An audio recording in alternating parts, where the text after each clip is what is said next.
Good morning. This is the Board of County Commissioners Board Work Session. It is Monday, October 3rd, 2022. It is 10:09 a.m. This is set to go until 11:45 a.m. And then we will be resuming for the second half. Is that correct? Okay. How long is that break? From 11:45 until 1:30 p.m. This is a hybrid meeting. We're in Building 1, Room 280. For public virtual attendance, you may follow along on the Thurston County YouTube channel. On today's agenda, we are starting with budget presentations, and this is an informational only. Carolina Mejia, I'm the chair of the board.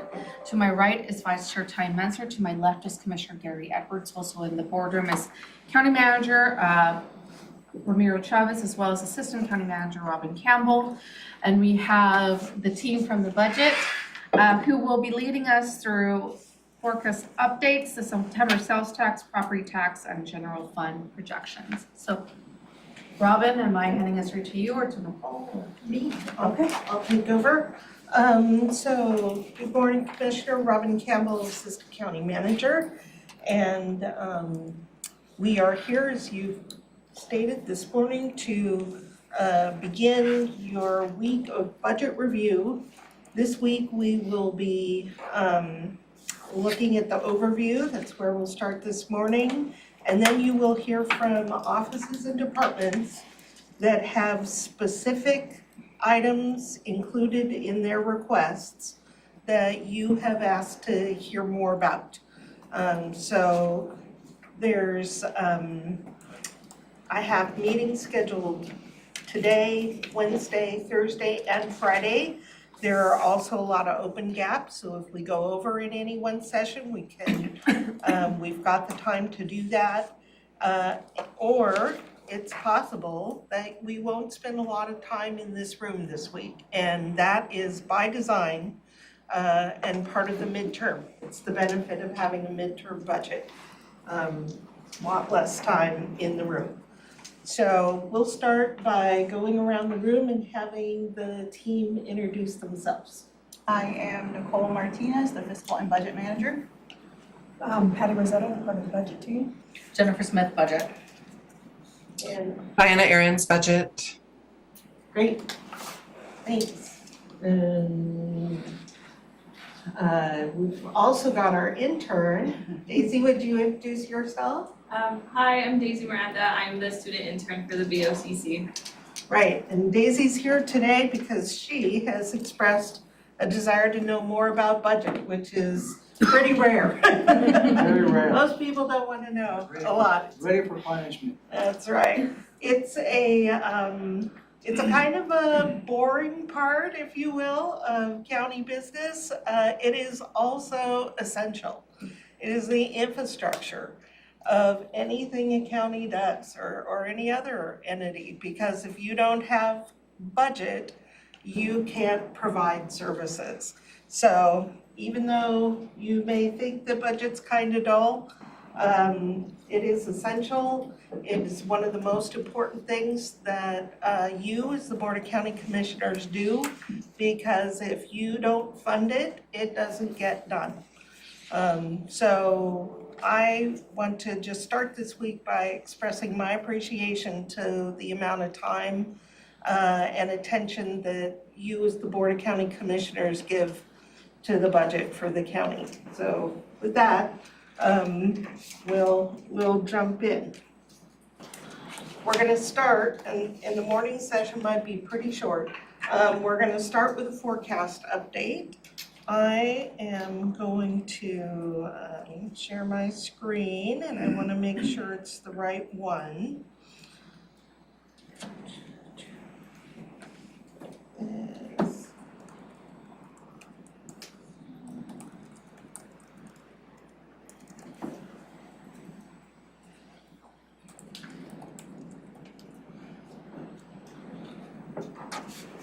So here's the forecast. It is not much different than the one that you saw when we met a few weeks ago. We've made some minor updates as we scrub the numbers. The first thing is property tax. Property tax is the same as it was in early September. I've not received any recent updates from the assessor's office. So the amount we have in the forecast for property tax is the same. And when you look at the property tax collections, they are coming in right on track. Where's this document? So this document is not in your packet. I'll make sure you get copies. Well, okay. Is that all, is that it? I mean, can we have somebody make us a copy? I can run a copy. Yeah, I just like to Right review now. things that I can see better. Right.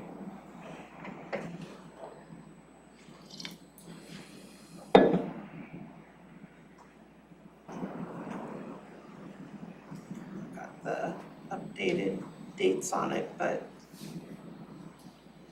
well, I guess I should print more than one. I'll make copies. I'll make copies, that's fine. We probably got a better view on the screen. No, we don't. That's what he was like, learn how to find it. Okay. They're pretty. I didn't get it into the packet for today. My apologies. They're pretty.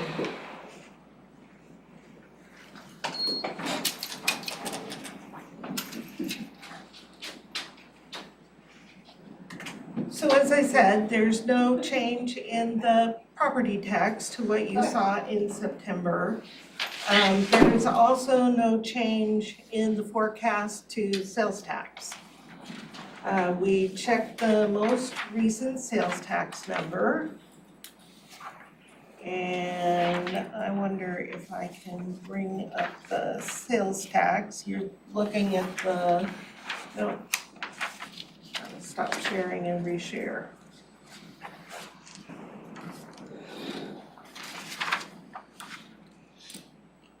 This is the sales tax forecast. You usually see the this information in a separate report. We just got these numbers on, did we look them up on Friday? Yes. Is that here as well? No, this is not, and I can't print this. I will have a printed version of the sales tax report for you on Wednesday. We just got the September numbers late last week, and the this month, as you can see, this is year-over-year change. And you see here this huge jump a year ago in April, the year-over-year change. We finished last year at, I think it was about 17% year-over-year. We had forecasted this year would be 10% year-over-year, but we're significantly less than that, except for this one single month of, I think that's March. But what we do have is an average of 5%. And that's where we were in early September, and that's still, we are holding at 5% year-over-year change. So that is what is assumed in the forecast, is that this year will be 5% growth in sales tax, and we have assumed 5% growth in future years.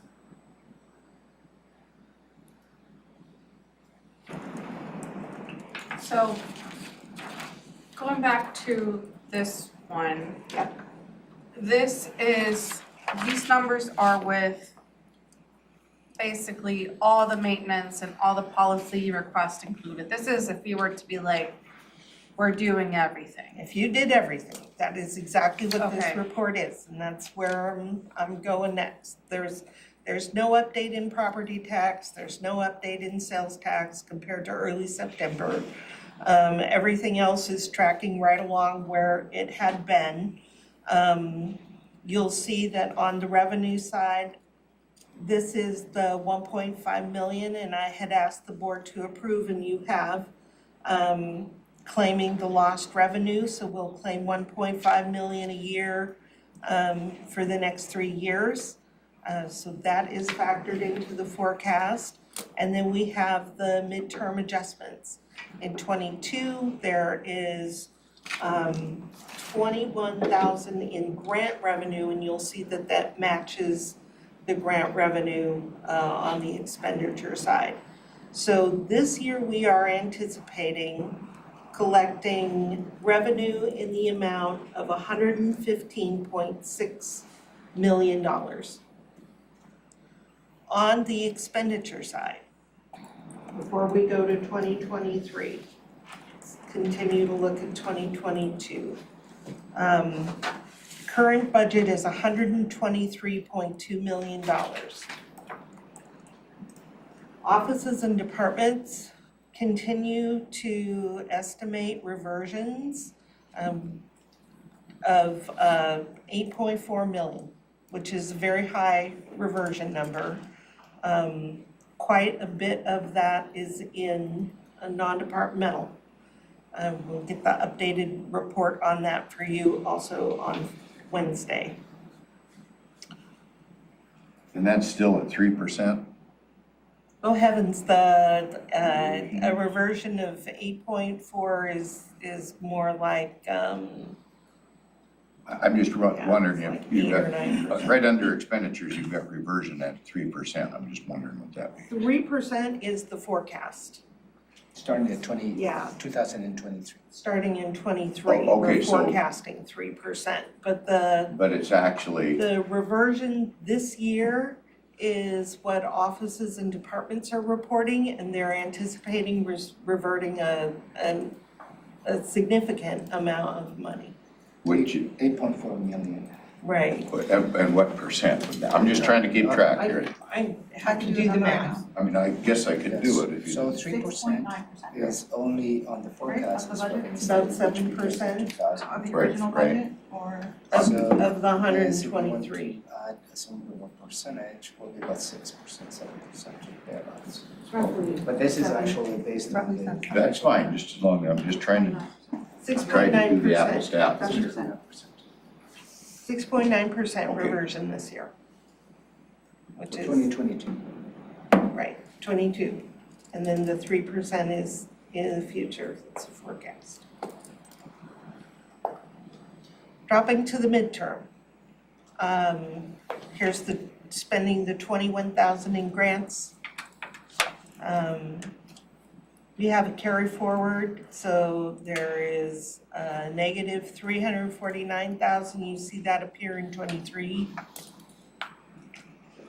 And then 705,000, probably should be 708,000, for a one-time transfer. And you'll hear more about that, it's connected to the land use fund. And it's 708, you say? What? Yeah, I'm gonna update that. Okay, so in here it shows 7.4, so. 708 is the It's new 708. number. It's 708,000. Okay, I guess we're on other midterm policy level, is that what you're Yeah, at? Policy level. The 2023, the 705 should be 708. So this year, Okay, we're anticipating expenditures of $115.2 million for an ending fund balance of $39 million.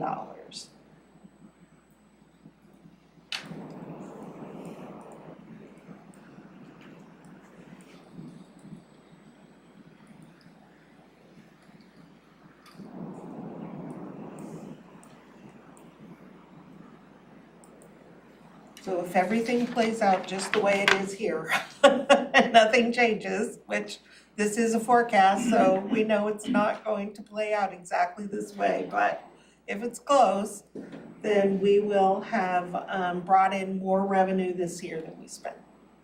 But a chunk of that is the 1.5 million in lost revenue from ARPA, which is one time. So it's important to be aware. When we put in for lost revenue, wasn't that $10 million that we got? 10 million in total, and you see in this forecast, we pulled down 2.5 of that last year.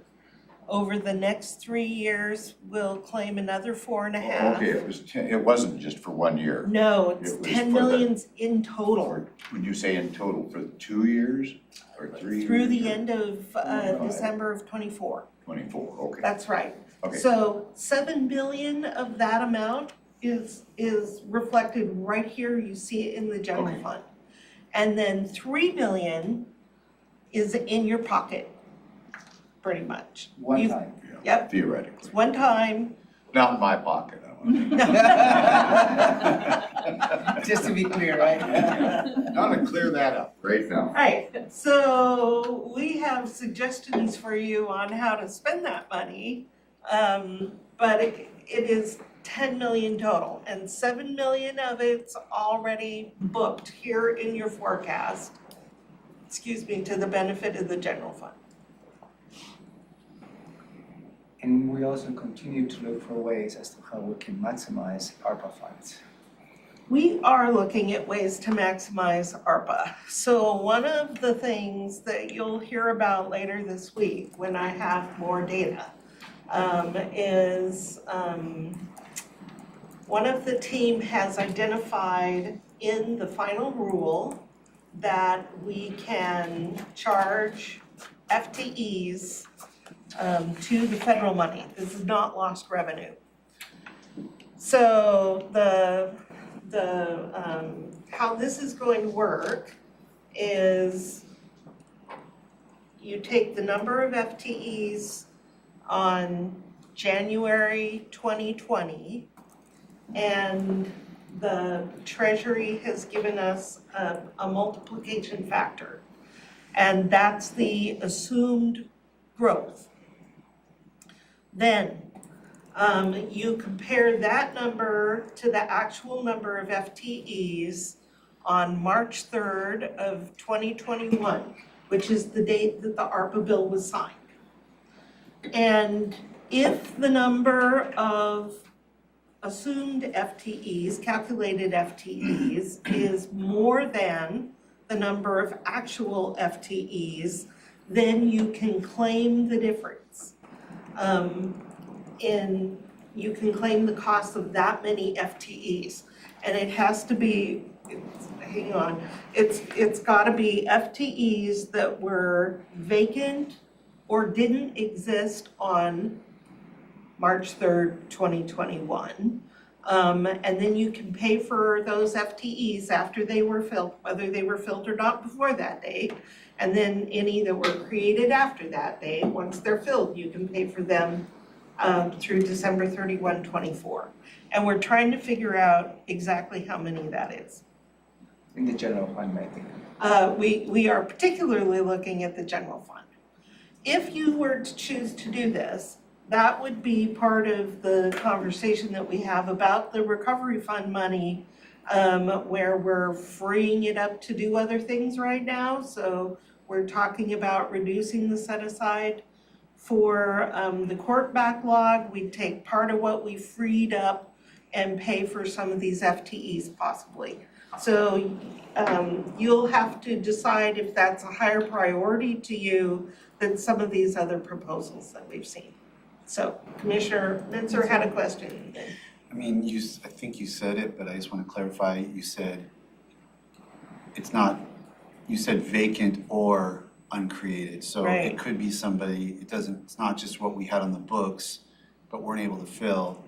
It's not just either like those are two different things, right? Yeah. You're saying they both qualify. Apparently so. Mike, thank you. My question's in regards to, like, you said it was prior to March, because I'm thinking about, especially in public health, we went through a lot of hiring with, people to help us with the vaccinations, and I'm wondering if those are going to count towards, I know they were only temporary employees, but will those go can count towards against us. So against that's us. part of what we're trying to work out. Do we count the temporary FTEs that were brought on for ARPA or not? There's some nuances here that we're trying to sort through. And is it aggregate of the whole county as one thing, or can you go Yes. department by department? No, it's gotta be aggregate. So you could have had all these vacancies everywhere across the county, but you hired a bunch of public health, so you can't use it, because your overall FTE count was. If we must include the temporary, yes. So there's a possibility we'll be able to exclude those. I was surprised, quite frankly, that we could do this because I knew that we had more FTEs in 2021 than we had in early 2020, if for no other reason, because we didn't do any layoffs, we didn't do any furloughs, we didn't take the kind of actions that a lot of jurisdictions did to skinny down the number of employees we had. And the number of vacant positions that we eliminated, that got whittled down to only 6. So, and the board added FTEs in the following year's budget. So I knew we had more FTEs, but we didn't have as many more as the formula would have allowed for. So once again, we are possibly going to be able to take advantage of a interesting way in Treasury's rules. All these vacancies, I mean, when did that hit us? I mean, the fact that the clerk needed like 11 employees at one point, the sheriff's needs, like, only has 35 of 59, from what I'm hearing on the campaign trail anyway. I mean, when did that, does that fall into the time window that helps us? The computation doesn't count vacant, it's not filled positions, it's total number of FTEs, filled or not. And then we can say if the positions were vacant on X date, then you can pay for them later. That's a secondary, so Even though you didn't expend the money? I don't understand, that doesn't make sense to me. I know. It's a very strange little piece of the federal rule. And we're trying to sort it out.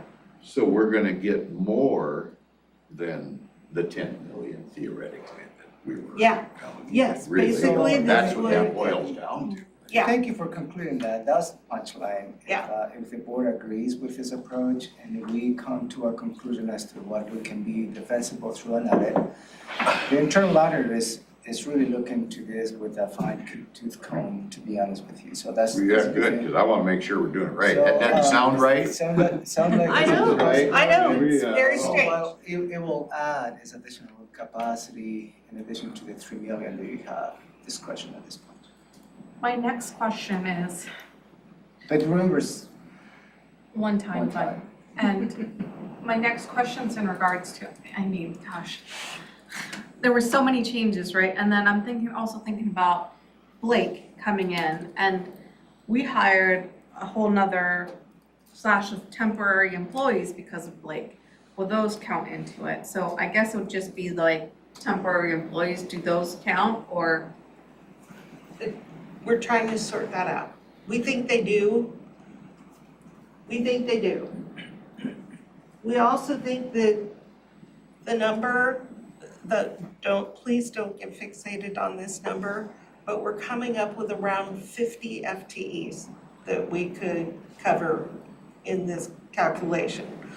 And if you think of an FTE costing on average $100,000, that would be $5 million a year for 2.5 years that you could conceivably recover from the ARPA money. Now, again, do you want to pull 10, 15 million out of what we're already planning to pay for with the ARPA? Probably not.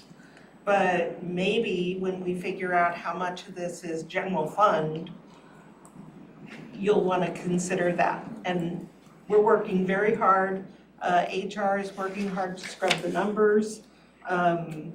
As Romero said, our internal auditor is working hard to clarify the rule to make sure that we do it right.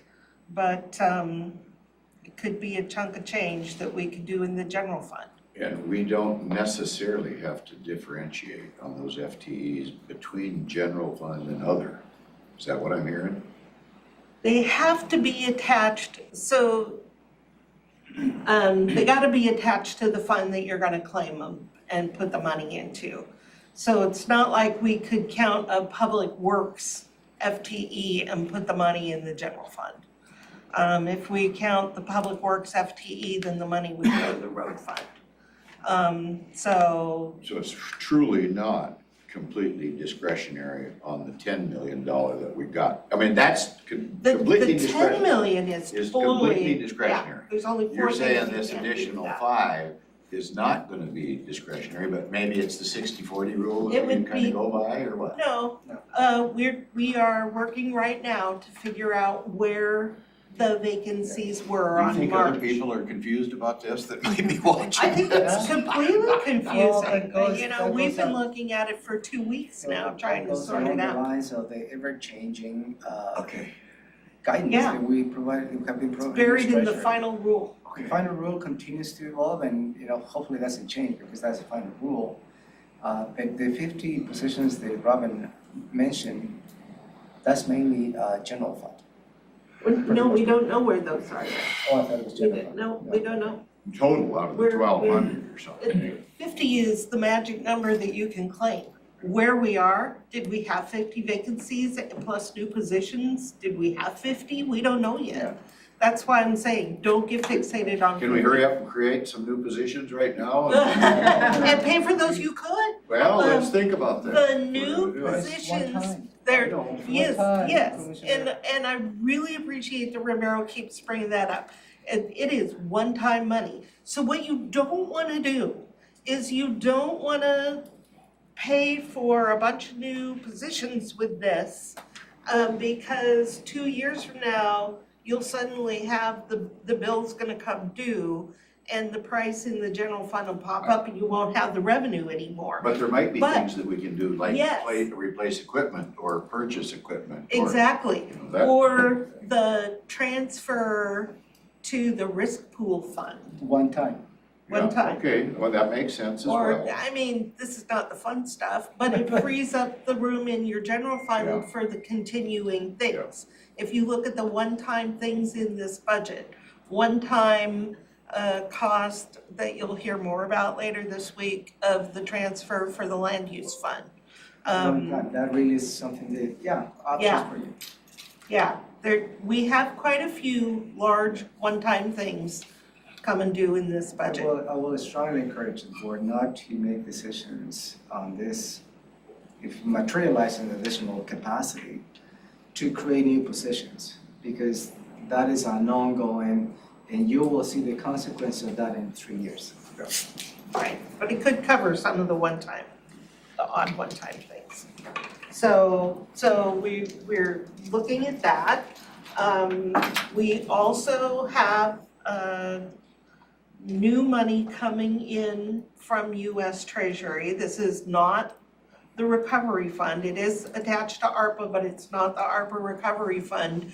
You may have seen an invitation to a NACO webinar today. Nicole, do you know what it is the local and tribal, what is that called? Local, let me get the name. Yeah. It's the money that is somehow attached to timberlands, coming out of the ARPA, American, I have the name here. Local Assistance and Tribal Consistency Fund. I didn't hear that. What was that? Local Assistance and Tribal Consistency Fund, so LATCF. it's this odd little pot of money. Just give me an idea of what they propose to spend, the Fed, so nationwide, what did they put? I don't know what it is nationwide, but the Thurston County share is going to be $100,000. We're taking a Yeah, look, I mean, that's, it's not a lot of money. right, something. It's Because we don't not- have vegetable. It's not 56 million, but it is a nice little chunk. And considering that our PILT money is $1,000 a year, it's quite a bit more than that. So it is a nice little windfall. Okay. We're gonna get 50,000 a year for 2 years. We're taking a look at that, and later this week, we'll be able to tell you what that money can be used for. Okay. So that's coming.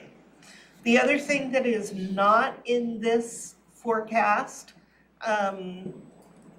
because I don't think it is going to be a general fund type of revenue, we do not have the opioid settlement included anywhere in this budget. And you don't have a total fund yet, a dollar amount yet either, do It's you? gonna be roughly $500,000 that the county receives this year, and then approximately $250,000 a year for how many years?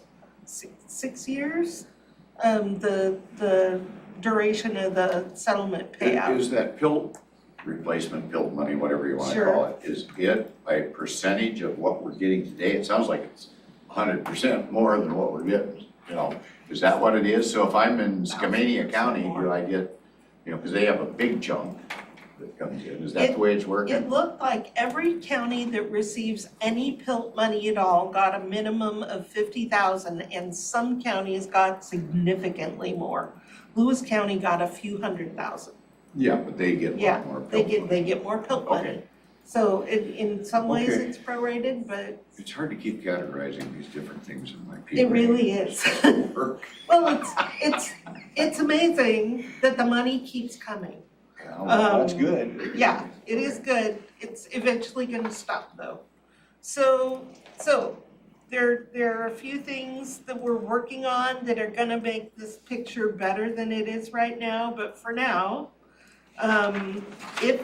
if you were to fund everything, and we'll go down this list in detail, I'll just say at a high level, for 2023,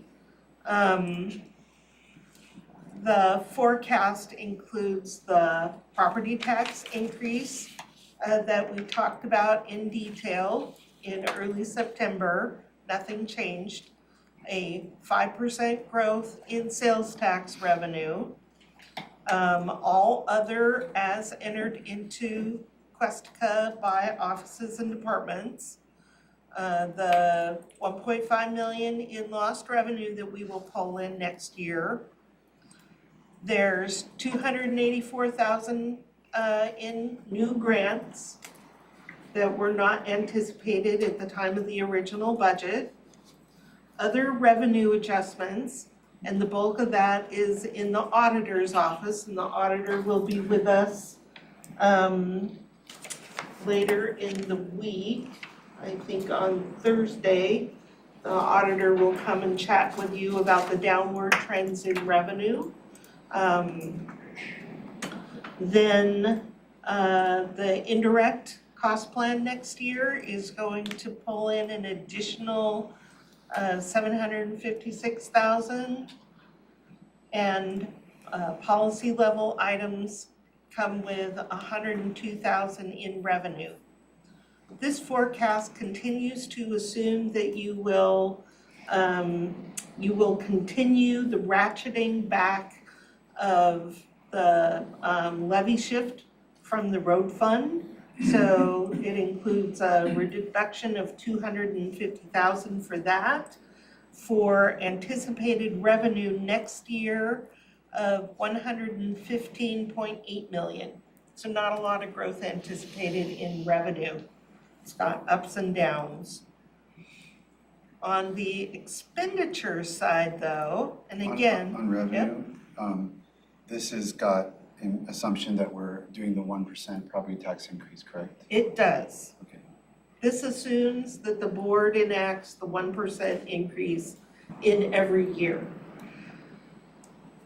Okay, well, Yep, I would just in the turn to my future. teammates and say if there's gonna be any debate about that, the earlier I hear about it, the better, so we don't have a repeat of 2019. 2019.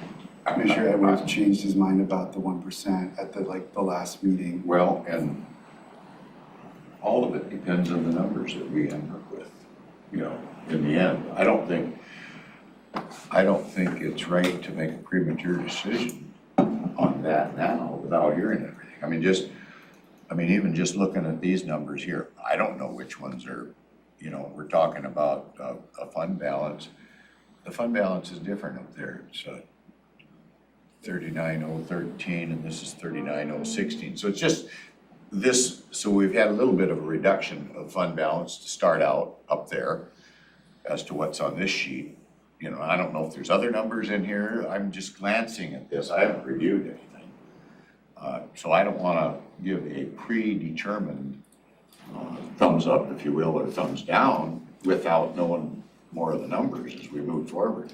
And getting clarification, oh yeah, this is okay that we're gonna be able to use these funds for this, or no, it's not okay. And one-time expenditures and different things like that. There's a lot of balls in the air right here. Sure, no, and I'm not saying today, I just mean Okay. at the early, because at a certain point, if that's at play, then we need to see the projections with that taken out.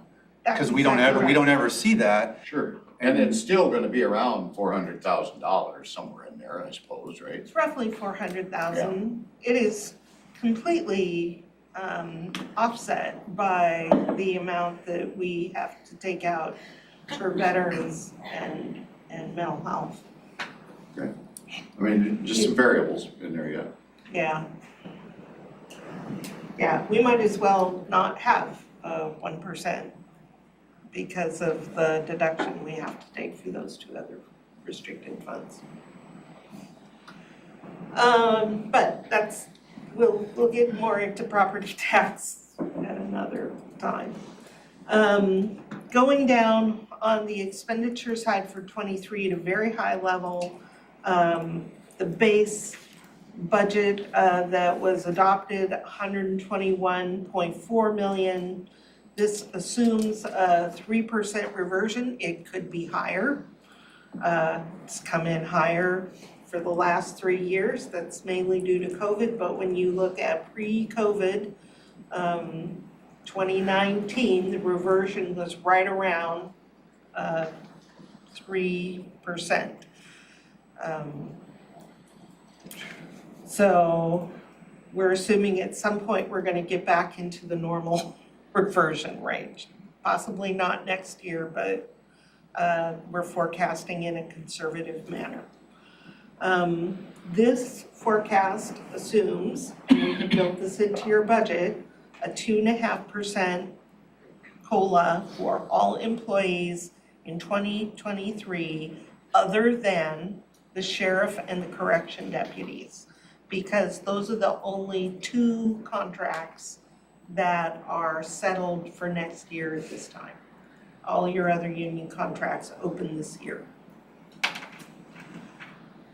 So increase for the sheriff deputies is at 4.1%. Increase for correction deputies is at 4%. This includes the payout of the one-time bonus that the sheriff deputies agreed to, which is $5,000 per FTE paid out over 10 months. So these are the months in 2023. And then you've heard about the medical increase. We had assumed 5%. The actual increase is closer to 12%. And the board has approved the plan that would have the county pay the difference instead of having employees shoulder the balance. At a high level, here's the spending of the grants that you see the revenue for. Here is the extraordinary increase for the risk pool. You'll see in 2024, I have reduced that by $700,000 because the ongoing amount that you'll need to pay into the risk pool won't be $2 million, it will be something less.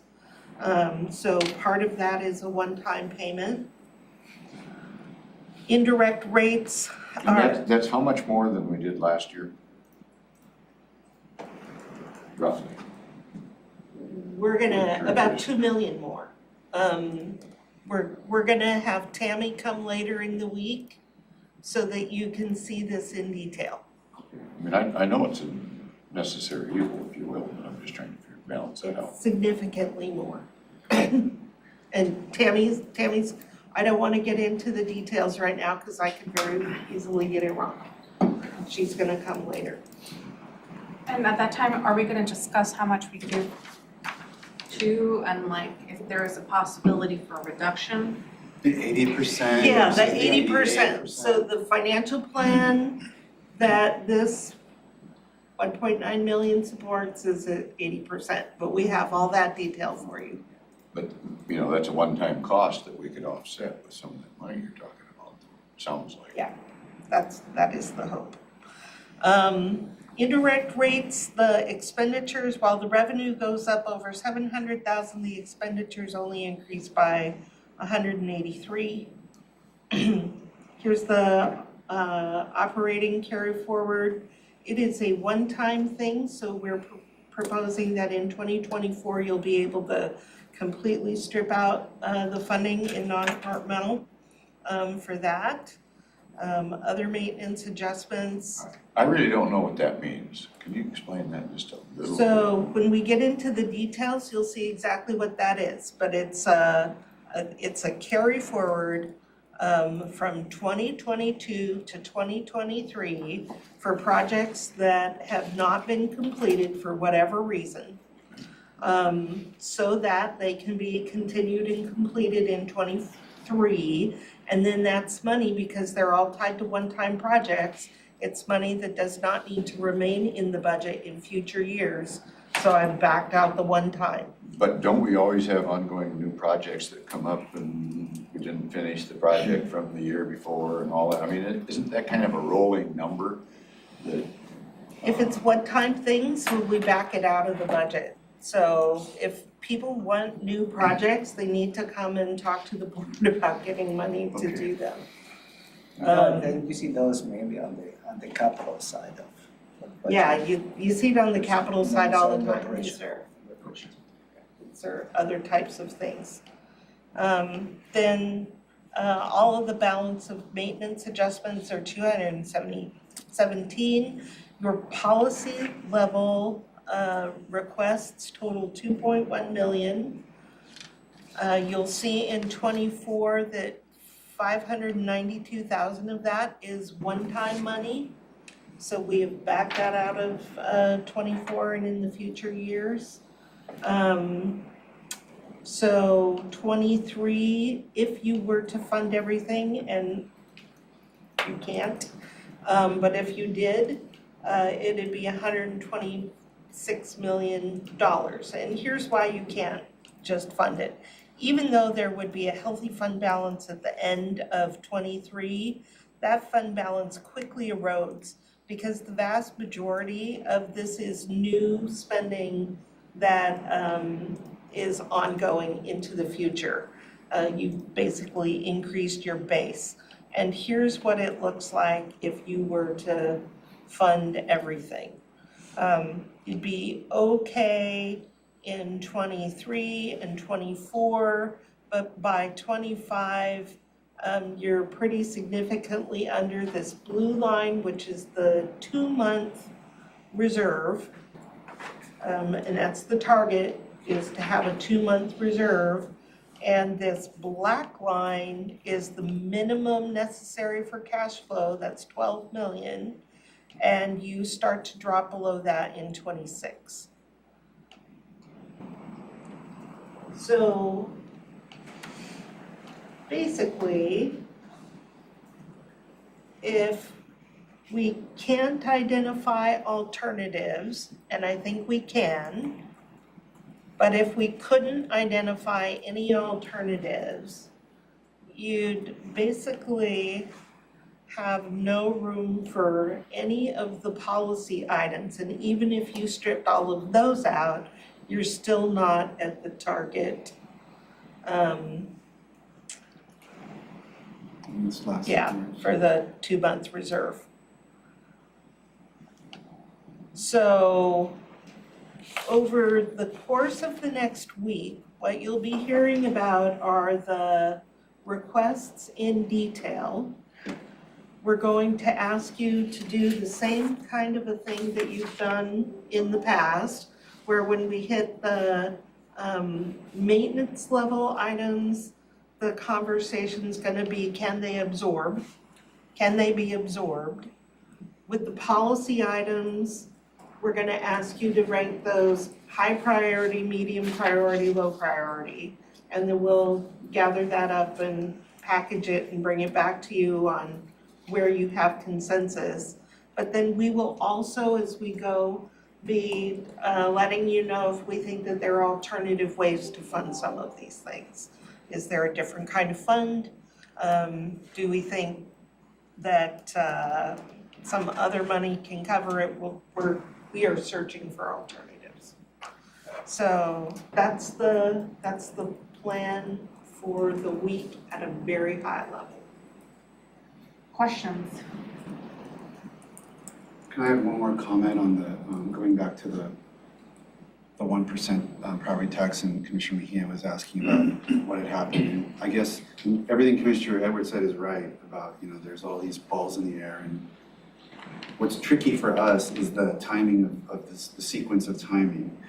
And what happened in 2019, basically we have to pass a resolution, and I think we have to have a public hearing. Yes. And that's after, at least the way it worked out that year, it was after all the spending decisions were made. So it's true that we're balancing all these balls in the air, but what got me upset in 2019 is we'd made all of our decisions on spending. Then at the tail end of this whole process, we had a public hearing on the 1%. People came in angry, and then we started to debate whether to do that. And I was, that seemed way out of order to me. I don't know, the law may require it to be that way, but that's why I'm saying, if that's gonna be something that we debate, I don't wanna be debating that after we've made spending decisions, because my whole thing was, if I'm gonna be convinced not to do that, then I gotta go back to the beginning and rethink. If we're making all of our spending decisions, assuming the 1% is baked in, then we can't at the tail end, and it's too bad because the public hearing happens in whatever it was, end of November. But we can't then say, oh, public's right, we don't need that 1%. Well, you just negated 3 months of work on spending decisions that had that assumption never questioned. So that's the situation that I don't want. And it's nobody's fault, really. It's just a factor of how we have to do these things. And we have legal requirements, and we have a process, and there's 3 of us, and we have to make preliminary decisions. And of course, we could have changed the preliminary decisions, but you know how that process is when you go through and you make all those hard decisions. The idea that now you've got less money, you would never be able to meet your deadlines legally to have 3 of us decide on redoing all the spending. So it's an imperfect process, and I'm just throwing out this idea that we've got to keep that in mind as we go through this process, because that just can't be the way that we operate. It would be, in my opinion, we'd be wasting all the time we spent on spending decisions if we then make revenue adjustments at the very end of the process. I guess I'd just finish out with saying that there's still some unknowns out there. We really don't know how severe. I believe we're in a recession right now. There's some debate about that, but all the indicators put us in a recession. Others say, well, that's not the new definition of a recession. The new definition is X, Y, or Z. And if we go into a severe recession like we did in 2007 and 8 in that area, I'm going to be very interested in giving the citizens that are paying the bill a break from any type of tax increase. And maybe at that point, we've created a rainy day fund. Maybe we'll get 3 votes out of the board to fund that out of the rainy day fund and give the citizens a break. Because it's going to get tough for the lower income folks in this country. I mean, I know I don't want to be talking about doom and gloom, but we do have some hard times coming. So that's why, for me, it's not something I can make a decision on now. Okay, I'm kind of with you. If my projection doesn't come true, I'm afraid that it might. And we'll know more as we get a little farther through the process. So what I'm hearing is we're gonna need time for this conversation. We will absolutely need time. You will have time. Because I have questions in regards to, I understand how it's split, right? And for me, it's, our veterans fund right now is pretty big, and I know our Veterans Advisory Board is working on different strategies to spend down that money, right? But then we're increasing its revenue without spending any of the money. I see how that might frustrate different constituencies when they're seeing, okay, well, you know, you have all this and you're raising. So, but then it also goes to mental health, and that's also an area where people are always like, we need more mental health services. And so, again, I think that I'm preaching to the choir when it comes to separating out, you know, kind of. Yeah, well, that into you here. don't have any, you don't have any choice. The way we have to do it today is a reduction to what goes into the general fund, to go to those two other funds. It's just a pretty,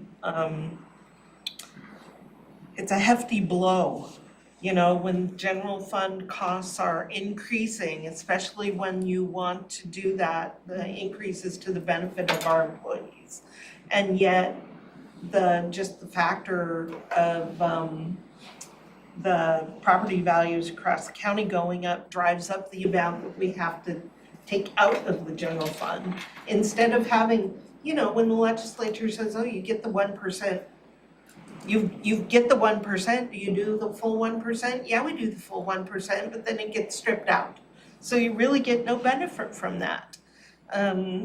It's a difficult story to tell because the way we do property taxes is complicated at best, but And I guess I would say, could you reiterate on that just a little bit for our viewing audience, that I believe we're the only state in the nation that does property taxes the way Washington does it.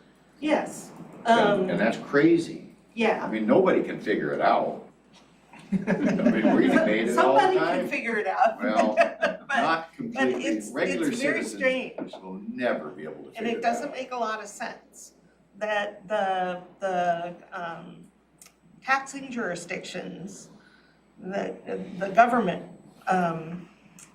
county, cities, fire districts, port, the library, all of us compute our property tax levy with no recognition of the increase in value of property. It's strictly a mathematical times the current highest lawful levy by 1%, add new construction at last year's levy rate, take out refunds or add in refunds, and bingo, you've got a new number. And then we back into the rate. It has the value of property in the county has no factor in calculating the levy itself, which is very, very strange.